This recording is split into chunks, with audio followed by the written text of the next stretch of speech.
Bonjour à toutes, bonjour à tous, bienvenue sur cette dernière vidéo concernant l'usage de Open My Organization et il va être question de l'utilisation de l'application personnelle. Du coup, je reviens sur mon interface Open My Organization comme d'habitude et puis ici en haut à droite, vous avez l'onglet Applications et c'est le dernier élément qu'on voulait vous montrer. Donc dans cette interface application, vous avez 5 options qui sont illustrées par les 5 grandes illustrations ici en bas. La première étant les notifications. Donc c'est un petit peu, ben, tout ce qui s'est passé ces derniers temps sur, mon, espace outil collaboratif et puis je retrouve ces mêmes notifications ici, là, vers ma petite clochette, à côté de mon compte. La deuxième icône, concerne mes tâches. Du coup, je peux voir, les tâches que je me suis assignées, aujourd'hui ou, dans le passé. Je peux voir en fait, voilà, dans quel cercle c'est, ancrage, premier lien et cetera et là, en fait, la relecture est faite, la mise en page est faite, le contrôle qualité est fait. Potentiellement, j'ai pas d'indication ici parce que je me suis fait sortir du rôle, vraisemblablement, dans la réunion structurelle, de la vidéo précédente. La troisième icône concerne l'agenda, donc c'est une façon d'aller voir, les prochaines dates et celles aussi qui se sont passées. Elles s'affichent parce qu'elles sont, du jour. Et puis, très important, cette 4e option, c'est mes besoins, mes tensions. Donc là, je peux voir que j'ai une tension en cours, j'ai un bug sur la vidéo numéro 5, et vous vous souvenez avec le petit éclair dans la réunion, je peux ramener en fait, mes besoins à traiter lors de la réunion et puis je peux préparer ici, mes différents, besoins à traiter dans les prochaines réunions. Par exemple, gabarit, mise en page.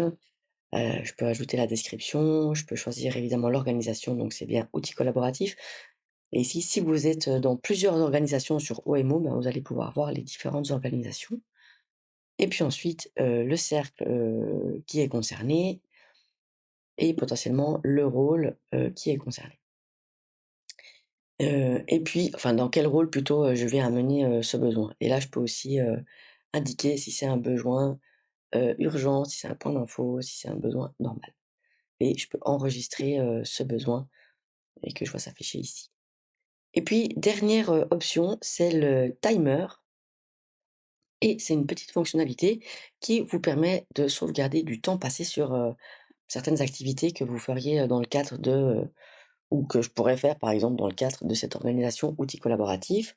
Alors je pourrais mettre, tournage, vidéo, hop, je choisis mon organisation, je choisis le cercle, je choisis le rôle. Potentiellement, je peux choisir, le projet qui est en lien et puis je démarre le timer qui va tourner en fait, voilà, qui va permettre de comptabiliser en fait le temps qui est passé.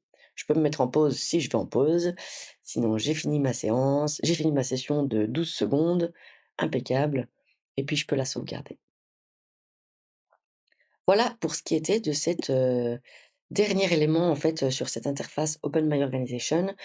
On espère que, l'ensemble de ces vidéos, vous aident dans votre utilisation de cet outil et puis, ben, n'hésitez pas à nous mettre des messages sous les vidéos, à venir poser des questions et puis surtout, vous vous souvenez à pratiquer, pratiquer, pratiquer. Voilà, bon, on vous souhaite plein de satisfaction dans l'utilisation de cet outil et puis j'en profite puisque c'est aussi la dernière, vidéo, de vous rappeler que c'est un logiciel qui est financé par les dons de ses utilisateurs et de ses utilisatrices et que nous vous invitons chaleureusement à faire un don à l'instant Z pour le développement de cet outil. À très bientôt.